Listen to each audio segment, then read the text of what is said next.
아이입니다. 오늘은 우리 아이의 다른 얼굴, 발달 아이들의 자해에 대해서 이야기해 보겠습니다. 자해는 자신의 몸을 스스로 다치게 한다는 뜻인데요. 오늘 이야기를 하기 전에 사실 저는 우리 아이의 친구들, 자폐 스펙트럼, 발달 아이, 뇌병변 아동, ADHD 아동의 자신의 몸을 다치게 하는 행동을 자해라고 표현하기에는 너무 과하지 않나라는 생각을 해봅니다. 자해라는 어감은 마치 날카로운 물건으로 자신의 몸에 흉터, 상처를 내는 모습을 상상하게 만들기 때문입니다. 자폐를 가진 아이들이 순간적인 자신의 몸에 상처를 내는 방법은 벽에 머리를 박는다거나 손등 혹은 손가락을 깨문다거나 손바닥으로 자신의 얼굴 때리기 등 자신의 신체를 이용한 방법이 가장 많기 때문입니다. 그럼 본론으로 들어가서 이러한 자폐 아동의 자신의 몸 상처내기의 원인은 무엇일까요?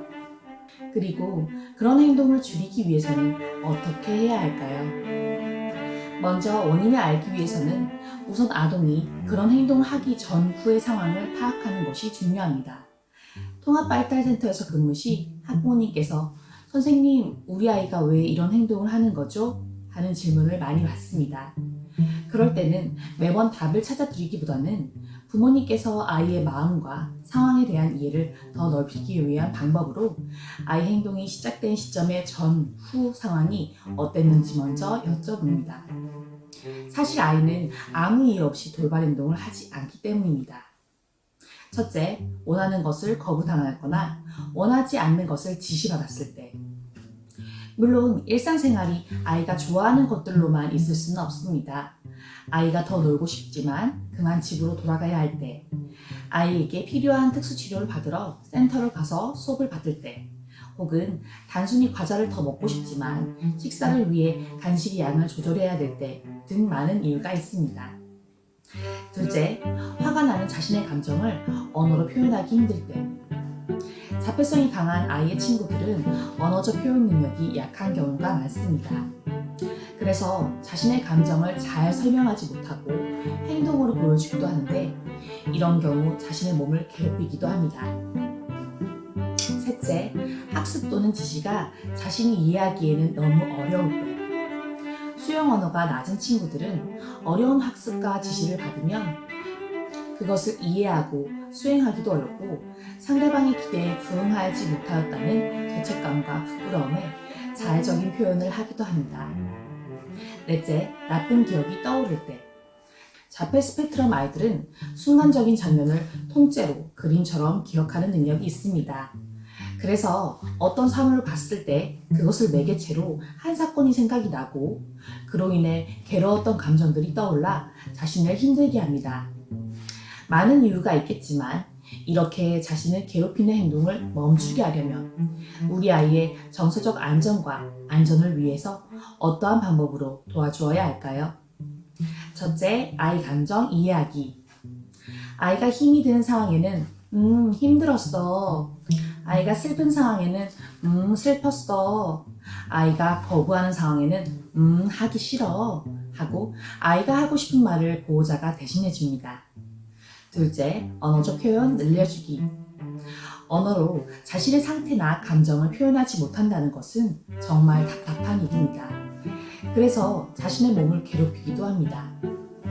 아이의 감정을 이해하며 보호자가 아이의 말을 대신해 줄 때 그 말을 따라서 표현하는 방법을 가르쳐 줍니다. 보호자가 하기 싫어 하고 말하면 그러면 아이도 하기 싫어 하고 따라하기를 시켜줍니다. 셋째, 상황에 대한 설명을 쉽게 간단하지만 명료한 단어로 해줍니다. 공부하기 싫어? 그래도 해야지. 공부하자. 아주 잘했어. 아이가 해야 할 것, 이유, 상황, 시간 등 너무 장황한 설명 대신에 쉽고 간단한 단어로 설명해주고 아이가 받아들일 시간을 줍니다. 넷째, 반응하지 않기. 아이는 자신을 괴롭히며 상대방의 표정을 살핍니다. 자신의 행동에 상대방이 느낀 감정이나 영향을 보며 계속 진행하거나 그만두기도 합니다. 아이가 보호자의 관심을 받기 위한 행동으로 보여질 때에는 반응하지 않는 것이 좋습니다. 다섯째, 이미 자해가 시작되었다면 아이의 손을 잡아줍니다. 손으로 자신을 괴롭히고 있다면 양손을 잡아주며 표정은 반응하지 않기. 벽에 머리를 부딪힐 때에는 벽에 스펀지나 방석을 대어 아동의 신체를 보호해주기. 그리고 행동이 끝날 때까지 기다려줍니다. 안 돼! 라는 말은 아이를 자극할 뿐더러 더 강한 행동을 하게끔 유도하기도 합니다. 그러므로 안 돼! 종류의 부정어는 사용하는 것을 지양하는 것이 좋습니다. 자폐를 가진 아이가 자신을 괴롭히는 이유는 먼저 원인을 찾는 것이 가장 중요합니다. 아이가 어떤 상황에서 그런 행동을 하는 것인지 아이를 잘 지켜봐 주시고 행동의 소거를 위해 담당 선생님과 의논도 좋은 방법입니다. 그리고 자해 시간이 너무 길어 행동이 고착되었다면 아이 스스로 자신의 행동을 조절할 수 있도록 대화를 통해 자신의 감정 풀어내기를 연습해 보는 것도 좋은 방법입니다. 오늘도 아이였습니다.